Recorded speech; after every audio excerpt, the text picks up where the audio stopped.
Bueno, pois, a ver, falábamos na previa que unha das intencións que tiñamos era que se xugara, que no terreo de xogo, bueno, pois que ganase o mellor. E, bueno, creo que o que pasou dentro do terreo de xogo é unha victoria moi importante, pero a mí gustaríame, quedouse pequeno co ambiente que había. É dicir, eu creo que é un día para festexar, non son os 3 puntos, que, bueno, foi un partido con igualado, onde creo que no segundo tempo estuvemos mellor que no primeiro, un pouco dentro do imprevisible que é o fútbol. Era un partido que se esperaba no primer tempo, sobre todo, intentando eles que tuveran un pouco ritmo, nos ao noso, é dicir, intentar mover o balón, non era fácil porque estaban ben plantados. E depois no segundo tempo sí que nos estivemos, creo que mellor. Sobre todo hai que ensalzar a entrada ao banquillo, que xente que saliu, tanto Rubén como Johnny, e incluso Aitor, depois no final, creo que nos deron ese punto que marcou un pouco a diferencia. Pero, se che digo, máis alá do partido, creo que pedíamos que fora o protagonista. Creo que o protagonismo ten que levar a afición, é dicir, o estado do estadio para sentirse orgullosos, máis responsabilizados que nunca. Só me queda darlle as gracias. Era a nosa afición, hoxe estuvo con un comportamento espectacular, a cidade pide fútbol, e hoxe quedou reflexado.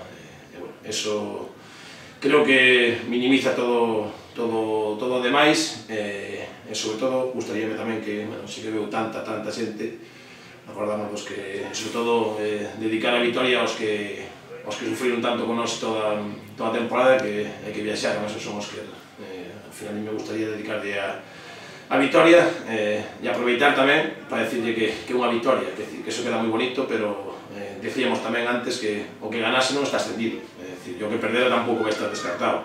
Así que quedanos moito que traballar, moito que sufrir. Hoxe é o momento de disfrutar, de agradecer o seguimento que temos, e decirles que vamos a intentar seguir estando á altura e que sigan preparados para sufrir, que xa estamos levando un ano, xa está a punto de chegar á fase final. Xa non fai falta presentar a categoría e a dificultad que temos en todos os campos, así que alegría sí, disfrutar, dar gracias e sobre todo saber que queda o máis difícil por diante.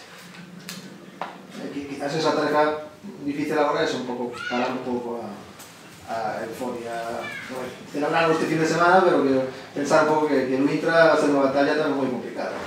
Sí, o Intra e as que quedan, nos temos moi claro, fai unhas semanas xa que nos puxemos eso en mente. Cada partido costanos a vida sacarlo adiante, non somos superiores a ningún equipo, senón que estamos coa concentración, a intensidade de concentración e de querer, de esforzarse e superar adversidades que xa levamos superadas unhas cuantas.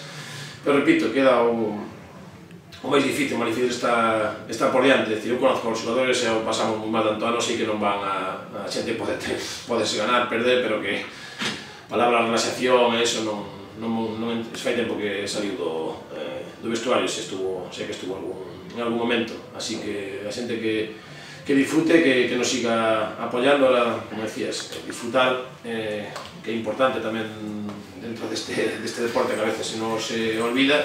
Pero xa en nada, pois, eu personalmente, os xogadores somos así, xa temos o rival na cabeza, os xogadores teñen outro protagonismo e outra perspectiva, así que disfruten, e cando nos toque volver a preparar o seguinte partido, que o fagan con a mesma ilusión e ganas que fixeron esta semana.